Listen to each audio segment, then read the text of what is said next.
Hey guys, welcome back to another episode with the Loudmouth Football. Today we are going to be discussing about Hugo Ekitike. How does he fit into this squad? First of all, let me clarify one thing. It's 69 million pounds plus 10 million add-ons, which will be retrieved by his and his agent once he accomplishes what we have signed him for. Right now, it's 69 million pounds that has gone through. Correct. Now let's just see how does he fit into the squad, right? Now in hindsight, Onslaught, the moment he acquired our squad, we know that he liked playing in a 4-2-3-1 system with Trent, Robbo, right, Gakpo, Soboslai, and Salah in a way. Now, Soboslai's role wasn't really of a number 10's role, rather it was a number 8, right? He would be supporting Nunez or Diaz, whoever played in the striker partnership, or Jota in this position right here, right? These spaces right here, he had the command in these spaces, and the work ethic induced by this lone man was to ensure that enough coverage is there for the right half space and the left half space, and his work ethic is just impeccable, correct? Now, Gravenberch and McAllister, Gravenberch last season, we noticed that in the first half of the season, he was really good in retrieving possession, weighing balls in this area right here, correct? And he was able to make a couple of recovery runs too. In the second half of the season, this guy was taxed, completely taxed. People were skimming past him. McAllister was the sole entity who helped us in controlling the tempo, who helped us in providing some line scintillating passes, right? But let's just see for a moment that Robertson and Trent under Onslaught were positioned somewhat in a passive, traditional fullback system in a way, right? It wasn't like Trent from the heydays where he would be bouncing ahead, overlapping or underlapping, taking shots. We didn't really get to see that level of volume from him last season. For Mohamed Salah, he was tugging the byline, right? It was a Diaz or Gakpo. Diaz likes getting into the inner spaces from here. Even Gakpo, he takes time with generating momentum, but eventually would like to take a shot from areas around here, right? Now, in a 4-2-3-1 system, right, in a way, which turned into a 4-2-4, we can say, right? Gravenberch would position himself a little ahead, McAllister ahead, so with Soboslai right here. Now, Gakpo, last season we had coverage in a way, right? We were able to prevent a majority of chances coming our way. Konate stepping up higher than usual, right? Van Dijk again commanding that presence, unable to backpedal to ensure the striker wasn't really able to take his chances. And of course, Alisson helping us with a majority of saves coming in, right?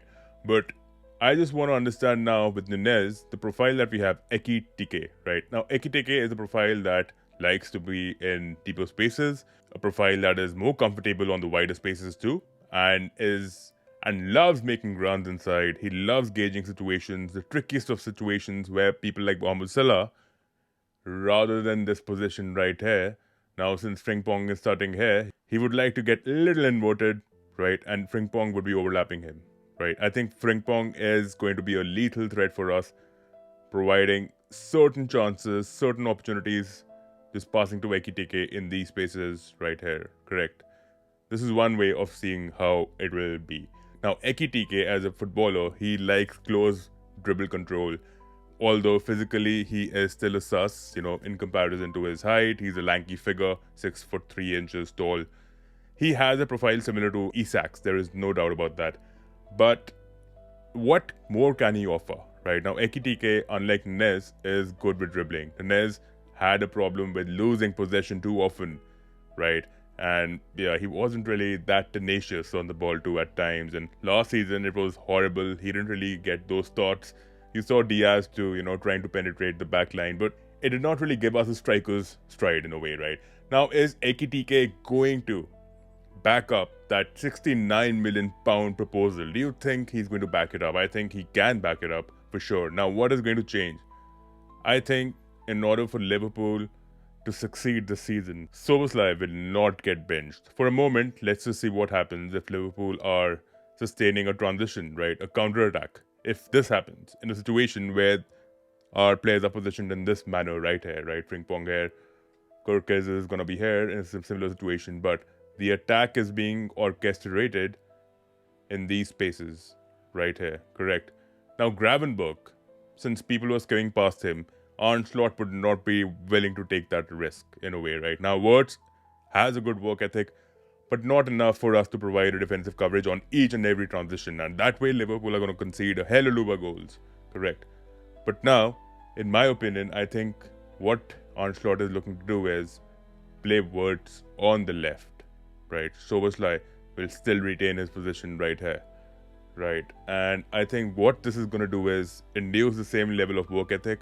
Wirtz can do his magic on the left too, right? And I hope that we are able to resolve the situation of, rather than tanking his energy, expending everything out of him game in, game out. We don't want that. And to induce more creativity, for them to induce darting runs from Ekitike, right? He loves doing that. He, in fact, loves receiving loads of passes too. So this is one situation where we can have a traditional balance of play with wingers acting as inside forwards and helping Ekitike in getting those passes right here, correct? With Salah too converging inside, that might just make our situation look more dynamic in a way. Now, Ekitike in a situation where Liverpool are playing against a low block, what is he going to do in that situation? In a low block, you will still have a little bit of an overload with triangles being formed here, right? Now, what I can see is that we might have a triangular situation here, right? A lot of passing going on, tiki-taka happening right here. You might have a Gravenberg supporting Salah, Frimpong in that situation. Wirtz will be hovering somewhere near the left half spaces right here. McAllister supporting us ahead. Van Dijk, Konate going on a high line as usual, right?